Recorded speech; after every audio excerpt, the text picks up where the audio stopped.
ತಮಗೆಲ್ಲ ನೆನಪಿರಬಹುದು, ಕೆಲವು ತಿಂಗಳುಗಳ ಹಿಂದೆ ಅಮೆರಿಕದ ಆರ್ಥಿಕ ಸಂಕಷ್ಟದಿಂದಾಗಿ ಬೆಂಗಳೂರಿನವರೊಬ್ಬರು ತಮ್ಮ ಪತ್ನಿ ಮಕ್ಕಳನ್ನು ಕೊಂದಿದ್ದಲ್ಲದೆ ತಾವು ಕೂಡ ಆತ್ಮಹತ್ಯೆ ಮಾಡಿಕೊಂಡ್ರು. ಆರ್ಥಿಕ ಸಂಕಷ್ಟ ಇವತ್ತು ಯಾವ ಮಟ್ಟಿಗೆ ಮನುಷ್ಯನನ್ನು ದೂಡ್ತಾ ಇದೆ ಅಂದ್ರೆ ಅವನ ಆತ್ಮವಿಶ್ವಾಸವನ್ನೇ ಕಳ್ಕೊಳ್ತಾ ಇದ್ದಾರೆ. ನಮಗೆ ಮೇಲ್ನೋಟಕ್ಕೆ IT-BT ಕಂಪನಿಗಳು ಅಥವಾ BPOಗಳು ಮಾತ್ರ ನೆನಪಾಗುತ್ತೆ. ಆದರೆ ಅದಲ್ಲದೆ ಸಣ್ಣ ಪುಟ್ಟ ಕೈಗಾರಿಕೆಗಳು ಅಥವಾ ಸಣ್ಣ ಪುಟ್ಟ ಸಂಸ್ಥೆಗಳಲ್ಲಿ ಕೆಲಸ ಮಾಡ್ತಾ ಇರ್ಬೋದು. ಇವರು ಎಲ್ಲರೂ ಕೂಡ ಆರ್ಥಿಕ ಹಿಂಜರಿತದ ಹೊಡೆತವನ್ನ ಅನುಭವಿಸ್ತಾ ಇದ್ದಾರೆ.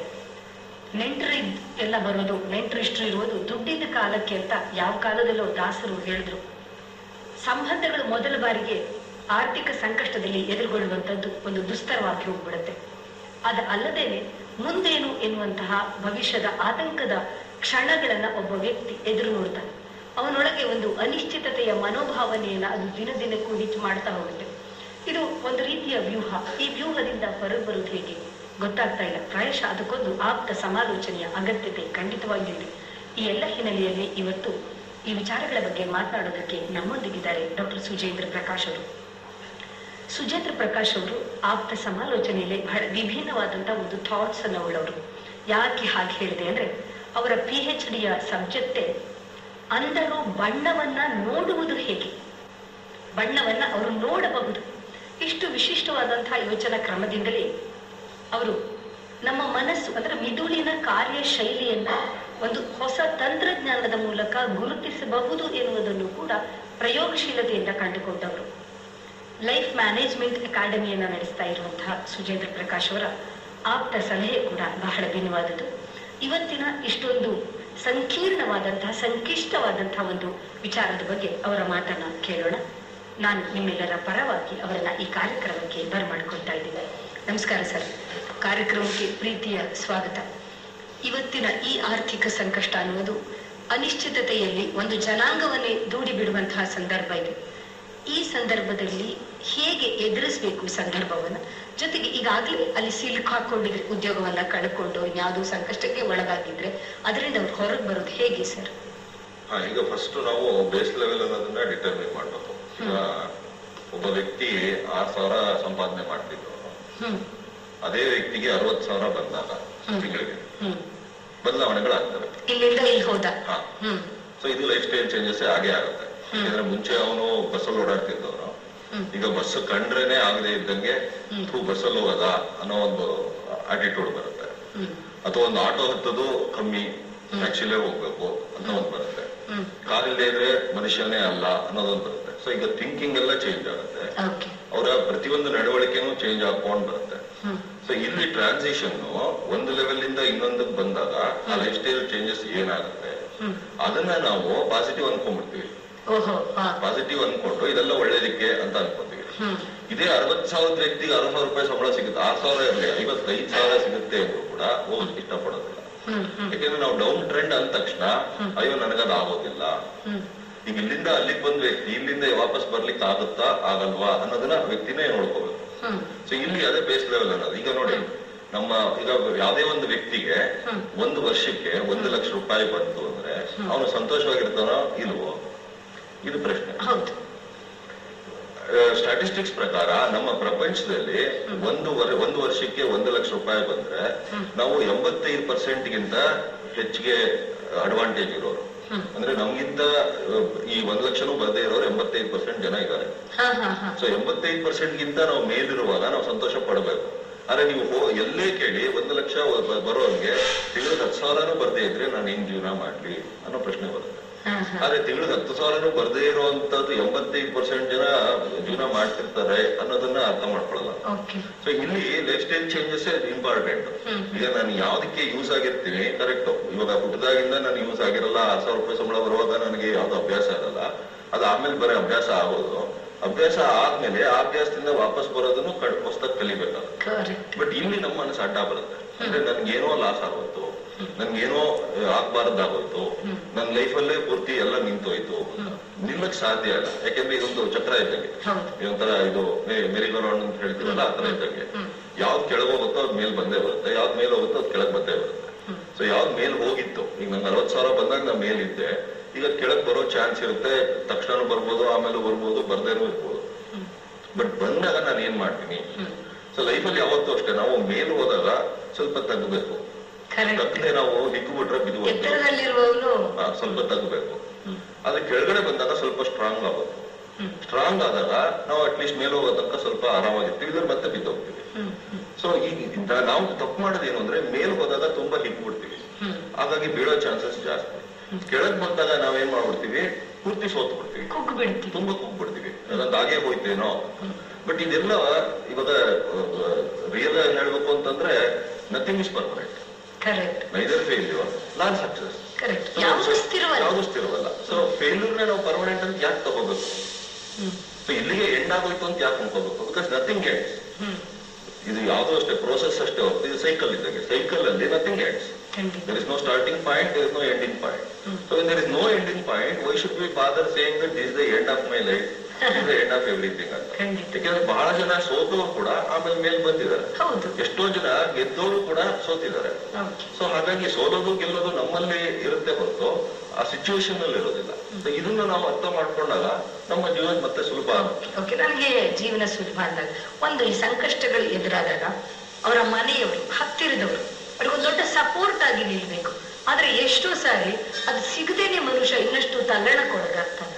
ಇಲ್ಲ, ಅದು ಯಾಕೆ ಅಂದ್ರೆ ಅದು ನಾವೇ ಮಾಡ್ಕೊಂಡಿದ್ದು. ಈಗ ಏನಾಗುತ್ತೆ, ನಮ್ಮ ಹತ್ರ ದುಡ್ಡು ಜಾಸ್ತಿ ಬರ್ತಿದ್ದ ಹಾಗೆ ನಾವು ರಿಲೇಶನ್ಶಿಪ್ಸ್ ನ ಕಟ್ ಮಾಡ್ಕೊಂಡು ಬರ್ತೀವಿ. We filter out relationship where we are getting only those kind of people who are similar to us.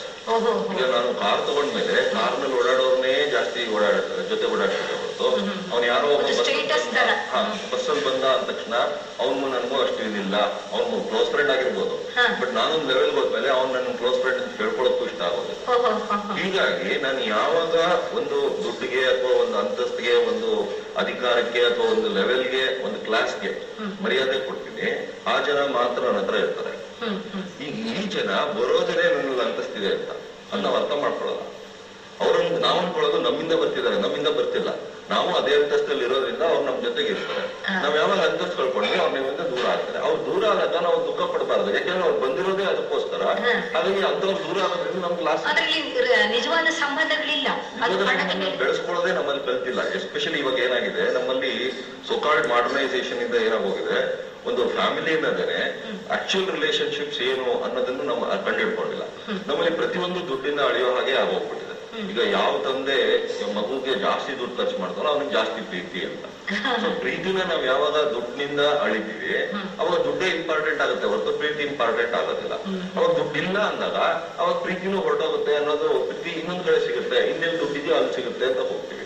But ಯಾರು ದುಡ್ಡನ್ನ ಪ್ರೀತಿನ ಹುಡ್ಕೊಂಡು ಹೋಗ್ತಾರೆ, ಈ ತರ ಪ್ರೀತಿನ ಯಾವತ್ತೂ ಹುಡ್ಕೊಂಡು ಹೋಗ್ಬಾರ್ದು. ಪ್ರೀತಿ ನಾವೆಲ್ಲ ಕಡೆ ಬಂದೇ ಬರುತ್ತೆ. ಆದ್ರೆ ನಾವು ಹುಡ್ಕೊಂಡು ಹೋದಾಗ ಹುಡ್ಕೋದ್ ತಪ್ಪೋದಿಲ್ಲ, ಅದೇ ತರ ಒಂದ್ರಿಂದ ಒಂದೊಂದು ಜಂಪ್ ಮಾಡ್ಕೊಂಡು ಹೋಗ್ತಾನೆ ಸಿಗೋದು ಇಲ್ಲ. ಹಾಗಾಗಿ ಈ ತರ ಆದಾಗ ಮನೆಯವ್ರನ್ನ ಸ್ವಲ್ಪ ಕೂಡಿಸ್ಕೊಂಡು ಸ್ವಲ್ಪ ಮಾತಾಡಿ, ಈ ತರ ಹಿಂಗಾಗಿದೆ, but this is just a phase, will try to overcome it, collectively will work together so that ಇದನ್ನ ಫೈಟ್ ಮಾಡೋಣ, ಇದರಿಂದ ನಾವು ಆಚೆ ಬರೋಣ ಅನ್ನೋದನ್ನ ಕಲೆಕ್ಟಿವ್ ಆಗಿ ಅವರು ಡಿಸಿಷನ್ ತಗೊಂಡಾಗ ಮಾತ್ರ ಒಗ್ಗಟ್ಟಾಗಿರಕ್ ಸಾಧ್ಯ. ಅದೇ ನಿನ್ನದು ದುಡ್ಡಿಲ್ಲ, ನೀನ್ ಬೇಡ ಅಂತ ನಾನು ಇನ್ನೊಂದ್ ಕಡೆ ಹೋಗ್ತೀನಿ ಅಂತ ಅಂದಾಗ ಆ ದುಡ್ಡಿರೋನು ನಾಳೆ ದುಡ್ಡು ಕಳ್ಕೊಳ್ಳೋ ಚಾನ್ಸಸ್ ಇರುತ್ತೆ. ಯಾವುದು ಶಾಶ್ವತ ಅಲ್ಲ, ದುಡ್ಡು ಶಾಶ್ವತ ಅಲ್ಲ. ಹಾಗಾಗಿ ಈ ದುಡ್ಡು ಇನ್ನೊಬ್ಬರ ಹತ್ರ ಜಾಸ್ತಿ ದುಡ್ಡಿದೆ ಅಂದ ತಕ್ಷಣ ಅವನ ಹತ್ರ ಪರ್ಮನೆಂಟ್ ಆಗಿ ಅದೇ ದುಡ್ಡು ಜಾಸ್ತಿ ಇರುತ್ತೆ ಅಂತ ಹೇಳಲಿಕ್ಕೆ ಆಗುತ್ತೆ. ಸೊ ಹಾಗಾಗಿ ಹುಡ್ಕೊಂಡು ಹೋಗೋರು ಸ್ವಲ್ಪ ಯೋಚನೆ ಮಾಡ್ಬೇಕು. ಮತ್ತೆ ಅವ್ರ ಮೇಲೆ ಡಿಪೆಂಡ್ ಆಗಿರೋ ಇವರು ಕೂಡ ಇವ್ರು ನಮಗ್ ಬೇಕಾ ಅನ್ನೋದು ಯೋಚನೆ ಮಾಡ್ಬೇಕು. ಈಗ ದುಡ್ಡುಗೋಸ್ಕರ ನನ್ನ ಹತ್ರ ಬಂದು ದುಡ್ಡಿಲ್ಲ ಅಂದ ತಕ್ಷಣ ನನ್ನ ಹತ್ರ ಹೋದಾಗ ಅವ್ರ ಬಗ್ಗೆ ನಾನೇ ತಲೆ ಕೆಡಿಸ್ಕೋಬೇಕು. ಈಗ ಬಹಳ ನಿರೀಕ್ಷೆಗಳ ಮಟ್ಟಕ್ಕೆ ಬಂದ್ರೆ ಯಾಕೆ ಹಂಗೆ ಹೇಳ್ತಾ ಇದ್ದೀನಿ ಅಂದ್ರೆ, ಮನೇಲಿ ಕೆಲಸ ಮಾಡ್ತಾ ಇರುವಂತಹ ಗಂಡ ಒಂದು ಅನಿಶ್ಚಿತತೆಯಲ್ಲಿ ಇದ್ದಾನೆ ಅಂತ ಆದ್ರೆ, ಅಥವಾ ಅವನ ಹೆಂಡತಿ ಅಥವಾ ತಂದೆ ತಾಯಿ ಮಗ ಕೆಲಸ ಮಾಡೋನು ಅನಿಶ್ಚಿತತೆಯಲ್ಲಿ ಇದ್ದಾನೆ ಅಂದ್ರೆ ಅವ್ರು ಹೇಗೆ ಸಪೋರ್ಟ್ ಆಗಿ ನಿಲ್ಬೇಕು ಅವನಿಗೆ? ಸಪೋರ್ಟ್ ಆಗಿ ಅನ್ನೋದಕ್ಕಿಂತ ಹೆಚ್ಚಾಗಿ ಈಗ ಇವನೇನ್ ಮಾಡ್ತಾನೆ ಅನ್ನೋದು ಇಂಪಾರ್ಟೆಂಟ್, ಹೇಗೆ ಅದನ್ನ ತಗೋತಾನೆ ಅಂತ. ಒಂದು ಕರೆ ತಗೊಂಡ ಮೇಲೆ ನಾವು ಮಾತು ಮುಂದುವರಿಸೋಣ. ಹಲೋ ನಮಸ್ತೆ ಅಮ್ಮ, ಎಲ್ಲ ಮಾತಾಡ್ತೀರಾ? ನಮಸ್ತೆ ಮೇಡಮ್, ನಮ್ಮ ಕಾರ್ಯಕ್ರಮ ತುಂಬಾ ಚೆನ್ನಾಗಿ ಬರ್ತಾ ಇದೆ. ಎಷ್ಟೋ ಮಹಿಳೆಯರಿಗೆ ಇದು ತುಂಬಾ ಅನುಕೂಲ ಆಗ್ತಾ ಇದೆ. ತುಂಬಾ ಧನ್ಯವಾದಗಳಮ್ಮ. ದಿನ ನೋಡ್ತೀರಾ? ಪ್ರತಿದಿನವೂ ನಾವು ನೋಡ್ತಾ ಇದೀವಿ. ನಿಮ್ಮ ಸಲಹೆಗಳನ್ನ ತುಂಬಾ ನಮ್ಗೆ ಅನುಕೂಲ ಆಗ್ತಾ ಇದೆ. ಓಕೆ ಅಮ್ಮ. ಮತ್ತೆ ನಾನು ಈಗ ಕೇಳಿದ್ರೆ, ಇವಾಗ ಅವ್ರ ಹತ್ರ ಮಾತಾಡ್ಬೇಕು ಅಂತ ಅಂದ್ರೆ, ನನ್ನ ಹೆಸರು ಸೌಮ್ಯ ಅಂತ. ನಾವು ಬೆಂಗಳೂರಿಂದ ಕರೆ ಮಾಡ್ತಾ ಇರೋದು. ಸರ್, ನನ್ಗೆ ನನ್ನ ತಮ್ಮ ತುಂಬಾನೇ ಕುಡಿತಾನೆ. ಅವನೇ ಆಧಾರ್ ತಮ್ಮ ಮನೆಗೆ. ಬಟ್ ಬೇರೆ ಎಲ್ಲಾ ಕಡೆ ಅವ್ನಿಗೆ ಒಂದು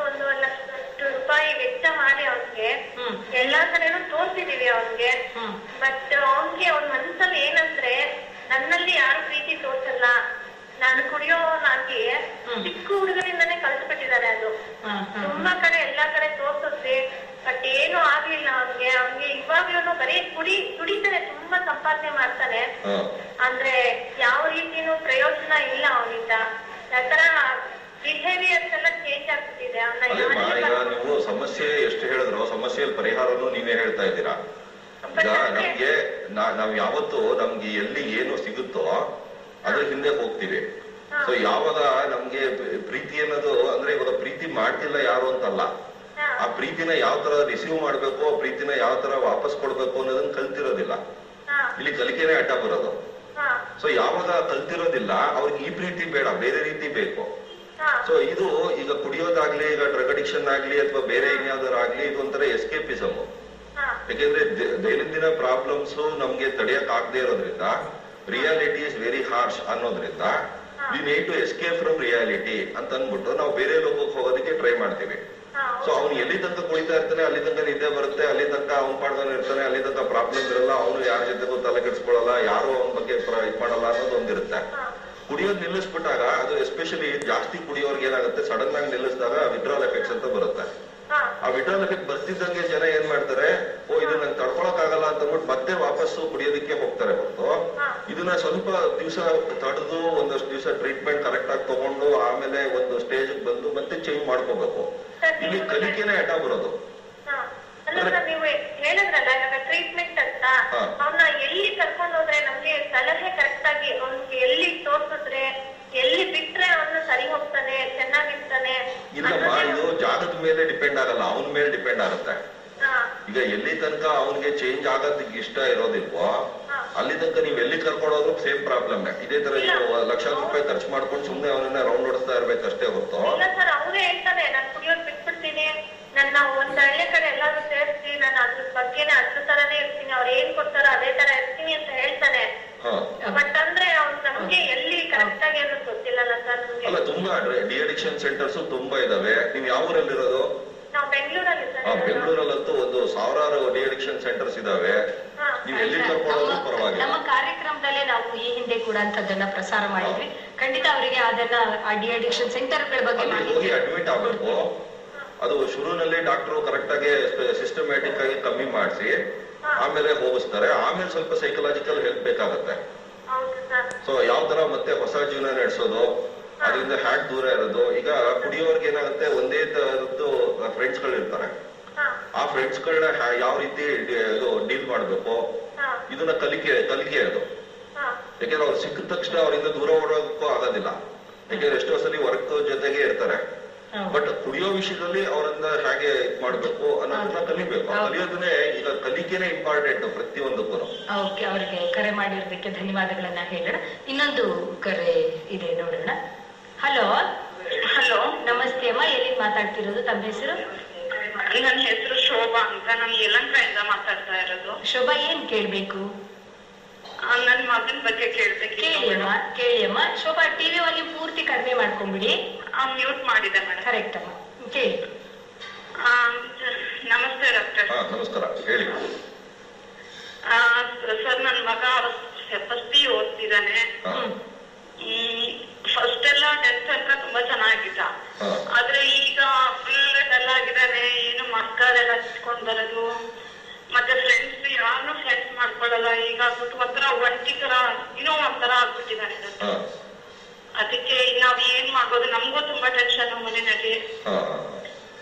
ಅದು ನಾವೇ ಮಾಡಕ್ ಆಗೋದಿಲ್ಲ. ಒಂದು ಅರ್ಥ ಮಾಡ್ಕೊಳ್ಳಿ, ನಮ್ಮ ಮನೆಯಲ್ಲಿ ನಮ್ಮ ಮಕ್ಕಳು ನಮ್ಮಿಂದ ಪ್ರಾಬ್ಲಮ್, ಅದೇ ನಮ್ ಜೊತೆಗಿದ್ದಾಗ ಪ್ರಾಬ್ಲಮ್ ಬಂತು ಅಂದಾಗ ನಾವೇ ಅದನ್ನ ಹೋಗ್ಲಿಸ್ಲಿಕ್ಕೆ ಆಗೋದಿಲ್ಲ.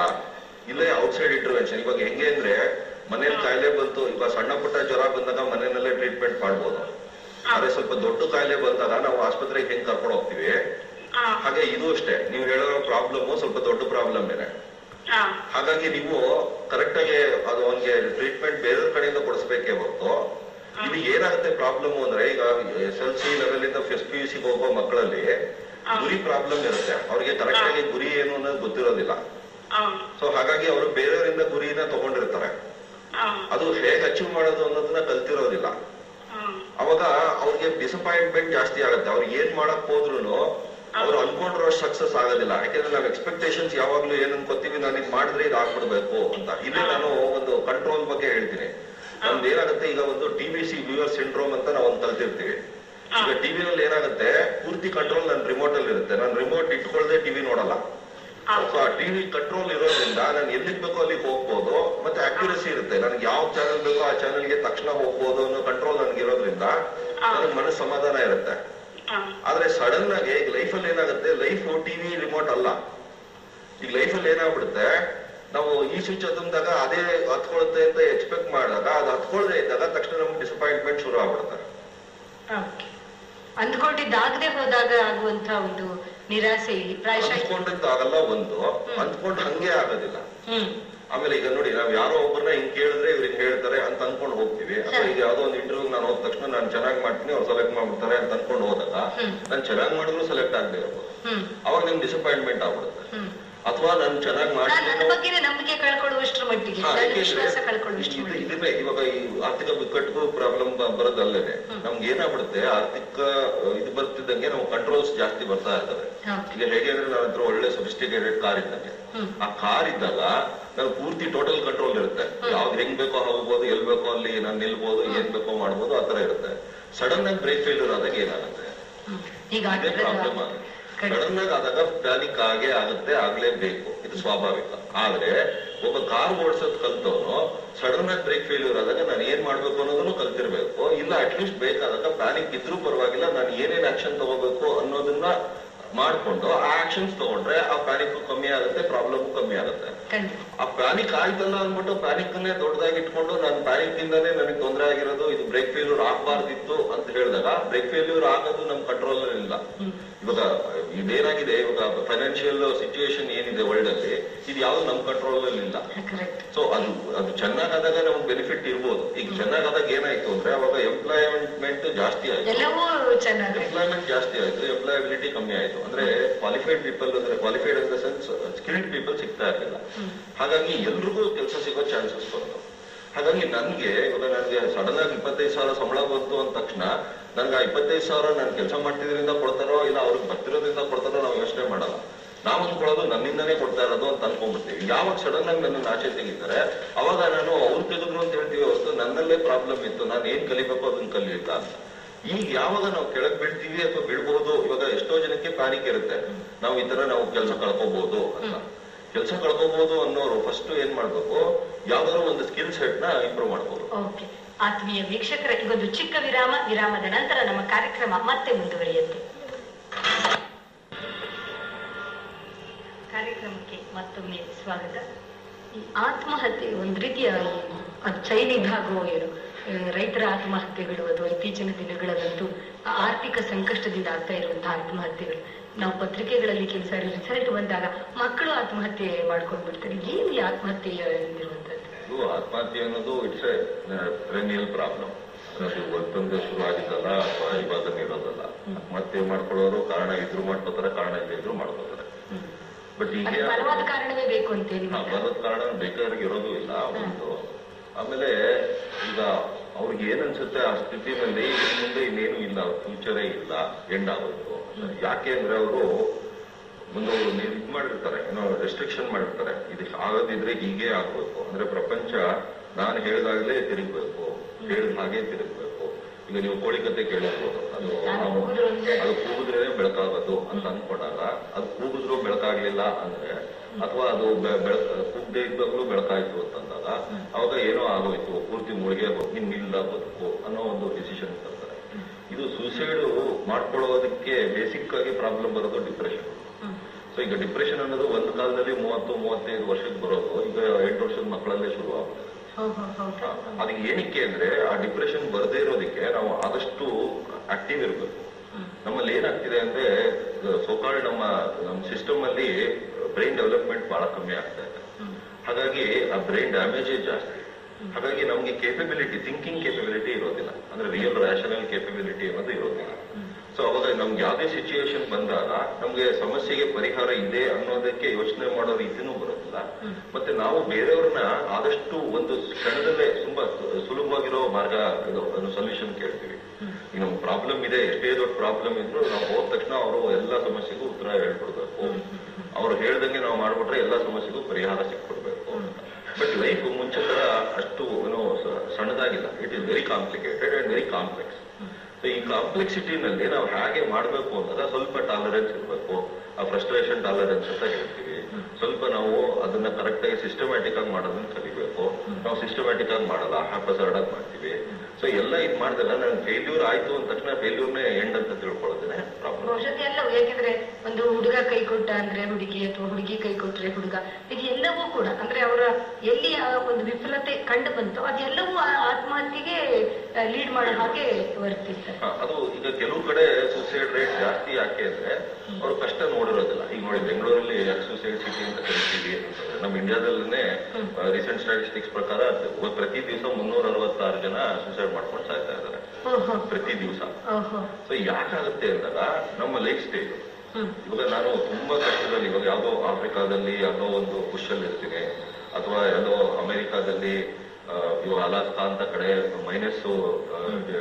-ಡಿಗ್ರಿ ಇರೋ ಕಡೆ ಇರ್ತೀನಿ ಅಂದಾಗ ನಾನು ಪ್ರತಿ ದಿವಸ ನಾನು ಬರ್ತದೆ ಒಂದು ಅಚೀವ್ಮೆಂಟ್ ಆಗುತ್ತೆ. ಅವಾಗ ನಾನು ಯಾವುದೇ ಕಷ್ಟ ಬಂದ್ರು ಕೂಡ ಅದಕ್ಕೆ ಪರಿಹಾರ ಹುಡುಕ್ತೇನೆ ಹೊರತು ನಾನು ಅದನ್ನ ಹೆಣ್ಣು ಮಾಡ್ಕೋಬೇಕು ಅಂತ ಅನ್ಕೊಳ್ಳೋದಿಲ್ಲ.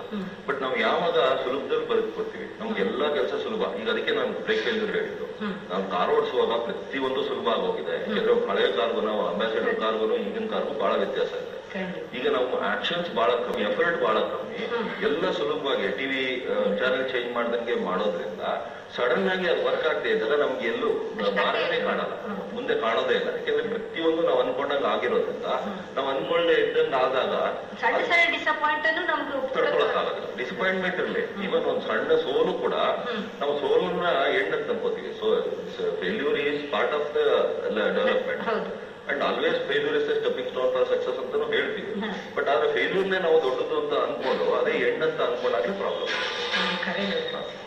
ಹಲೋ ಹಲೋ ನಮಸ್ತೆ ಅಮ್ಮ, ಎಲ್ಲಿಂದ ಮಾತಾಡ್ತಿರೋದು? ತಮ್ಮ ಹೆಸರು? ನಯನ ಅಂತ ಮೇಡಮ್. ನಯನ, ಏನ್ ಪ್ರಶ್ನೆ ಕೇಳ್ಬೇಕು? ಪ್ರಶ್ನೆ ಡಾಕ್ಟರ್. ಹೇಳಿ ಕೇಳಿ. ನಮ್ಮ ಹಸ್ಬೆಂಡ್ ಸ್ವಲ್ಪ ಬಿಸ್ನೆಸ್ ಪಾಸ್ ಮಾಡ್ಕೊಂಡು ತುಂಬಾ ಜನಗಳ ಜೊತೆ ಬೆರೆಯೋದು ಎಲ್ಲ ಬಹಳ ಕಮ್ಮಿ ಆಗಿತ್ತು. ಈಗ ಓಕೆ, ಎಲ್ಲ ಚೆನ್ನಾಗಿ ನಡೀತಾ ಇದೆ, ಫೈನಾನ್ಸ್ ಏನು ಪ್ರಾಬ್ಲಮ್ ಇಲ್ಲ. ಬಟ್ ಆದ್ರೂ ಅವ್ರ ಮನಸ್ಸಲ್ಲಿ ಒಂಥರ ಬೇಸ್ ಕೂತ್ಬಿಟ್ಟಿದೆ. ಅಂದ್ರೆ ಆ ಕಷ್ಟ ಕಾಲದಲ್ಲಿ ಯಾರು ಅವ್ರಿಗೆ ಸಹಾಯ ಮಾಡ್ಲಿಲ್ವೋ ಅವ್ರ ಜೊತೆ ಬೆರೆಯಲ್ಲ. ಅವ್ರು ಒಳ್ಳೆಯವರೇ ಆಗಿದ್ದಾರೆ, ಆತರ ಏನ್ ಕೆಟ್ಟ ಜನ ಅಲ್ಲ, ಅದು ಕೂಡ ಅವ್ರ ಮನಸ್ಸಲ್ಲಿ ಅವ್ರಿಗೆ ನಮ್ ಕಂಡ್ರೆ ಆಗಲ್ಲ ಆತರ ಬಂದು ಯಾವ ಜನಗಳ ಜೊತೆನೂ ಹೋಗಲ್ಲ. ಈಗ ಯಾವ ಜನರ ಜೊತೆ ಅವ್ರ ಒಡನಾಟ ಇದೆ ಅವ್ರನ್ನ ಮಾತ್ರ ಇದ್ ಮಾಡ್ತಾ ಇದಾರೆ. ಯಾಕೆ ಈ ತರ ಅವ್ರ ಮನ್ಸಲ್ಲಿ ಯಾಕೆ ತಪ್ಪು ಭಾವನೆಗಳು ಬರುತ್ತೆ? ಜನ ಒಳ್ಳೆಯವರೇ ಆಗಿದ್ರು ಕೂಡ ಅವರು ಒಳ್ಳೆತನ ಕೆಟ್ಟತನ ಅನ್ನೋದು ಒಬ್ಬೊಬ್ರು ಜಡ್ಜ್ ಮಾಡೋದು ರಿಲೇಟಿವ್. ಅದು ಈಗ ಯಾರು ಪರ್ಮನೆಂಟ್ ಒಳ್ಳೆಯವರಲ್ಲ, ಯಾರು ಪರ್ಮನೆಂಟ್ ಕೆಟ್ಟವ್ರು ಇರಲ್ಲ. ಈಗ ಒಳ್ಳೆತನ ಕೆಟ್ಟತನ ಅನ್ನೋದು ನಾವು ಯಾವ ಸಿಚುಯೇಷನ್ಗೆ ಅಪ್ಲೈ ಆಗುತ್ತೆ ಅದ್ರ ಮೇಲೆ ಲೆಕ್ಕ ಹಾಕ್ತೀವಿ. ಸೊ ಈಗ ಅವ್ರ ಪ್ರಕಾರ ಸಹಾಯ ಮಾಡಿದವ್ರು ಮಾತ್ರ ಒಳ್ಳೆಯವರು, ಸಹಾಯ ಮಾಡದೇ ಇದ್ದವರು ಒಳ್ಳೆಯವರಲ್ಲ ಅಂತ ಡಿಸಿಷನ್ ಅವ್ರು ಬಂದಿರೋದ್ರಿಂದ ಅಲ್ಲಿ ತೊಂದರೆ ಆಗಿದೆ ಹೊರತು ಅವರು ಹಂಗ ಅನ್ಕೊಂಡಿದ್ರಿಂದ ಕೆಟ್ಟವ್ರು ಒಳ್ಳೇದಾಗಲ್ಲ, ಒಳ್ಳೆಯವ್ರು ಕೆಟ್ಟವ್ರಾಗಲ್ಲ. ಸೊ ಆ ಡಿಸಿಷನ್ ಸ್ವಲ್ಪ ವರ್ಕೌಟ್ ಮಾಡ್ಬೇಕು. ಈಗ ಬೇರೆಯವ್ರು ನಮ್ಗೆ ಸಹಾಯ ಮಾಡದೇ ಇರೋದಕ್ಕೆ ನಾನಾ ಕಾರಣಗಳಿರ್ತವೆ. ನಮ್ಮ ಮೇಲೆ ಇಷ್ಟ ಇದ್ರೂ ಇರ್ಬೋದು, ಆದ್ರೆ ಅವ್ರಿಗೇನೋ ಪ್ರಾಬ್ಲಮ್ಸ್ ಇರ್ಬೋದು, ಅಥವಾ ಅವ್ರಿಗೇನೋ ತೊಂದರೆಗಳಿರ್ಬೋದು, ಅಥವಾ ಅವ್ರಿಗೆ ಮಾರ್ಗ ಗೊತ್ತಿಲ್ಲದೆ ಇರ್ಬೋದು, ಅಥವಾ ಅವ್ರು ಇನ್ಯಾವುದೋ ರೀತಿಯ ಪ್ರಯತ್ನ ಪಟ್ಟಿರ್ಬೋದು, ಆದ್ರೆ ನಮ್ಗೆ ತಪ್ಪದೆ ಇರ್ಬೋದು. ಕಾರಣಗಳಿರ್ತವೆ. ಈ ಕಾರಣ ಎಲ್ಲ ನಾವು ಯೋಚನೆ ಮಾಡಿದಿರ ಅವ್ರು ನಮ್ಗೆ ಸಹಾಯ ಮಾಡ್ಲಿಲ್ಲ ಅನ್ನೋ ಒಂದೇ ಕಾರಣಕ್ಕೆ ಅವ್ರನ್ನ ನಾವು ದೂರ ಇಡೋದು ತಪ್ಪು. ಆಮೇಲೆ ಸಹಾಯ ಮಾಡಿದ್ರು ಅನ್ನೋ ಒಂದೇ ಕಾರಣಕ್ಕೆ ಅವ್ರು ನಮ್ಗೆ ಬೇಕಾದವರು ಅನ್ನೋದು ತಪ್ಪು. ಎಷ್ಟೋ ಜನ ಸಹಾಯ ಮಾಡಕ್ ಬರೋದೇ ಏನಾದ್ರು ಕಿತ್ಕೊಳ್ಳೋದಕ್ಕೆ. ಹಾಗಂತ ಸಹಾಯ ಮಾಡಿದವರೆಲ್ಲ ಕಿತ್ಕೋತಾರೆ ಅಂತಲ್ಲ, ಸಹಾಯ ಮಾಡದೇ ಇದ್ದವರೆಲ್ಲ ಏನು ಮತ್ತೆ ದೂರ ಇರ್ತಾರೆ ಅಂತಲ್ಲ. ಸೊ ಇದನ್ನ ಇಲ್ಲೇನೆ ರಿಲೇಶನ್ಶಿಪ್ಸ್ ಆರ್ ವೆರಿ ಕಾಂಪ್ಲಿಕೇಟೆಡ್. ನಾವು ಅನ್ಕೊಂಡಷ್ಟು ಸುಮ್ಮನೆ 2+2 4 ಅನ್ನೋ ಅಷ್ಟು ಸುಲಭ ಅಲ್ಲ. ಯಾಕೆಂದ್ರೆ ರಿಲೇಶನ್ಶಿಪ್ಸ್ ಅಲ್ಲಿ 2+2 8 ಆಗ್ಬೋದು, 55 ಆಗ್ಬೋದು. ಈ ಕಾಂಪ್ಲಿಕೇಶನ್ ನಾವು ಅರ್ಥ ಮಾಡ್ಕೊಳ್ತಾ ಇದ್ದಾಗಲೇ ನಮ್ಗೆ ತೊಂದರೆ ಆಗುತ್ತೆ. ಅಂದ್ರೆ ಈ ಸಂಬಂಧಗಳ ನಿರ್ವಹಣೆಯಲ್ಲಿ ಪ್ರಾಯಶಃ ನಾವು ಹೇಗೆ ನೋಡ್ತೀವೋ ಅನ್ನೋದು ಕೂಡ ಮುಖ್ಯವಾಗಿದೆ. ಆಮೇಲೆ ಯಾವುದು ಪರ್ಮನೆಂಟ್ ಆಗಿರೋದಿಲ್ಲ. ಇವತ್ತು ನಾಳೆ ಮತ್ತೆ ಚೇಂಜ್ ಆಗ್ಬೋದು. ಯಾವ್ದೂ ಒಂಥರ ಪರ್ಮನೆಂಟ್ ಇಲ್ಲ, ಇದು ಕಂಪ್ಲೀಟ್ ಫ್ಲಕ್ಚುಯೇಷನ್ ಆಗುತ್ತೆ ಸರ್. ನಮ್ಮ ಯಾಕೆಂದ್ರೆ ವೇಳೆ ಕೂಡ ಮುಂದೆ ಹೋಗ್ತಾನೆ ಇದೆ, ಅದು ಕೂಡ ನಿಲ್ಲುತ್ತಾ ಇಲ್ಲ. ನಮ್ಮ ಎಲ್ಲ ವೀಕ್ಷಕರು ಉದ್ದೇಶಿಸಿ ತಾವೇನ್ ಹೇಳ್ತೀರಿ ಸರ್? ಆದಷ್ಟು ನಾವು ಲೈಫನ್ನ ಪಾಸಿಟಿವ್ ಆಗಿ ತಗೋಬೇಕು. ಪಾಸಿಟಿವ್ ಅಂತಂದ್ರೆ ಹಾಗೆ ಅಂದ್ರೆ, ಈಗ ನಾನು ಸಿಂಪಲ್ ಆಗಿ ಹೇಳ್ತೀನಿ, when there is a cross road, ಇವಾಗ 2 ಮಾರ್ಗ ಅಥವಾ 2ಕ್ಕಿಂತ ಜಾಸ್ತಿ ಮಾರ್ಗ ಇದ್ದಾಗ we should always try to select the difficult road, hard path. ನಾವು ಯಾವ ಕಷ್ಟವಾಗಿರೋ ಮಾರ್ಗದಲ್ಲಿ ಹೋಗಕ್ಕೆ ಟ್ರೈ ಮಾಡ್ತೀವಿ, ಅವಾಗ ನಮ್ಮ ಜೀವನನೂ ಸುಗಮ ಆಗುತ್ತೆ, ಆರಾಮಾಗುತ್ತೆ. ಸುಲಭವಾಗಿರೋ ಮಾರ್ಗಕ್ಕೆ ಹೋದಾಗ ಪ್ರಾಬ್ಲಮ್ ಏನಲ್ಲಿ, ಇವಾಗ ಏರೋಪ್ಲೇನ್ ಹೋದವನು ಬೀಳೋದಕ್ಕೂ ಸೈಕಲ್ ಅಲ್ಲಿ ಹೋಗೋನು ಬೀಳೋದಕ್ಕೂ ಬಹಳ ವ್ಯತ್ಯಾಸ ಇದೆ. ಏರೋಪ್ಲೇನ್ ಅಲ್ಲಿ ಹೋಗೋದು ಬಹಳ ಚೆನ್ನಾಗಿರುತ್ತೆ, ಕರೆಕ್ಟ್. ಆದ್ರೆ ಬೀಳುವಾಗ ಸೈಕಲ್ ಇಂದ ಬೀಳೋನು ಅಪ್ಪಿತಪ್ಪಿ ಸುಮ್ಮನೆ ಒಂದು ಸ್ಕ್ರಾಚಸ್ ಮಾಡ್ಕೋಬಹುದೇ ಹೊರತು ಏರೋಪ್ಲೇನ್ ಇಂದ ಬಿದ್ದವನು ಸುಲಭವಾಗಿ ಬೀಳೋದಕ್ಕೆ ಆಗೋದಿಲ್ಲ. ಹಾಗಾಗಿ ಅಂತ ಅನುಭವಿಸಬಾರ್ದು ಅಂತಲ್ಲ, ಅನುಭವ ಸಿಕ್ಕಿದಾಗ ಅನುಭವಿಸ್ಬೇಕು, ಬಟ್ ಅದೇನೇ ನಮ್ಮ ಲೈಫ್ ಅಂತ ಅನ್ಕೋಬಾರ್ದು. ಕಷ್ಟವಾದ ಮಾರ್ಗದಾಗ ಹೋದಾಗ ನಮ್ಗೊಂಥರ ಸುಲಭ ಆಗುತ್ತೆ, ನಮ್ಗೆ ಒಂಥರ ಯಾವ್ದನ್ನೇ ಫೇಸ್ ಮಾಡುವಷ್ಟು ಒಂದು ಸ್ಥೈರ್ಯ ಸಿಗುತ್ತೆ, ನಮ್ಗೆ ಕೇಪಬಿಲಿಟಿ ಬರುತ್ತೆ. ಆತ್ಮೀಯ ವೀಕ್ಷಕರೇ, ಯಾವುದೂ ಸ್ಥಿರವಲ್ಲ, ಹಾಗಾಗಿ ಕಷ್ಟ ಕೂಡ ಸ್ಥಿರ ಅಂದ್ಕೊಳ್ಬೇಡಿ. ಜೊತೆಗೆ ಸೋಲು ಅನ್ನೋದು ಗೆಲುವಿನ ಸೋಪಾನ ಅಂತ ಬಹಳ ಹಿಂದಿನಿಂದಲೂ ಹೇಳ್ತಾ ಬಂದಿದ್ದಾರೆ. ಅದನ್ನು ಮತ್ತೆ ಮತ್ತೆ ಕಷ್ಟ ಬಂದಾಗ ನೆನಪಿಸ್ಕೊಂಡು ಬಿಡಿ. ಸೋಲನ್ನ ಗೆಲುವಾಗಿ ಪರಿವರ್ತಿಸಿಕೊಳ್ಳೋದಕ್ಕೆ ಇಂತಹ ಮಾತುಗಳು ಉಪಯುಕ್ತ ಅಂತ ಭಾವಿಸ್ತೀನಿ. ಇವತ್ತಿನ ಕಾರ್ಯಕ್ರಮವನ್ನ ವೀಕ್ಷಿಸುವುದರ ಮೂಲಕ, ಪ್ರಶ್ನೆ ಕೇಳುವುದರ ಮೂಲಕ ಪರೋಕ್ಷವಾಗಿ ಪಾಲ್ಗೊಂಡ ತಮ್ಗೆಲ್ಲರಿಗೂ ಧನ್ಯವಾದಗಳು. ಇವತ್ತಿನ ಈ ಮಧ್ಯಾಹ್ನವನ್ನ ಹೆಚ್ಚು ಭರವಸೆದಾಯಕ ಮಧ್ಯಾಹ್ನವಾಗಿಸಿದ ತಮಗೆ ಧನ್ಯವಾದಗಳು. ನಮಸ್ಕಾರ.